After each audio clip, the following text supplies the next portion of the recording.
I chose this place because I was looking for a house, and I had a friend that was renting a house, so that's why I ended up here.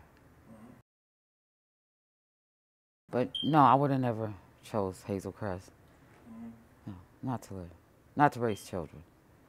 So it was just one of them typical families where we all sat down and we ate dinner together. Dinner time was dinner time. That was like family time, and that's what we did.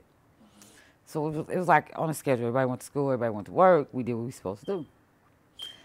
That's about the time I can remember being, what I say, normal. Yeah, normal. Tyler would bring everybody to his house. You know what I mean? We had a pool in the backyard, so I'm like, okay, the pool's here. If y'all in the house, at least I know, where you guys are at. But everybody is not worthy of being in your surrounding. You know what I mean? I can remember his last day. Um, I got up to do some volunteer work for a church, and he got up to go to work. And he was like, Mom, he always called me Mom. Where you going? I'm like, I'm going to the church. I'll be back shortly. I'm like, where you on your way to?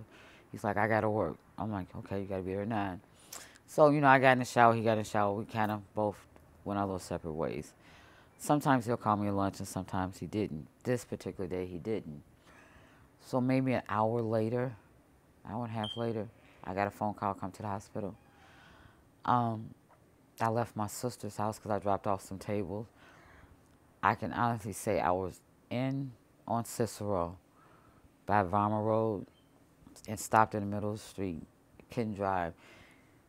Couldn't get my balance. Couldn't really do anything. And my niece kept calling. She's like, where you at? I'm like, I don't know. I can't get to the hospital. I don't know where I'm at. So finally, I shake it off, get myself together, and I get to the hospital. And that's when they told me he had been shot.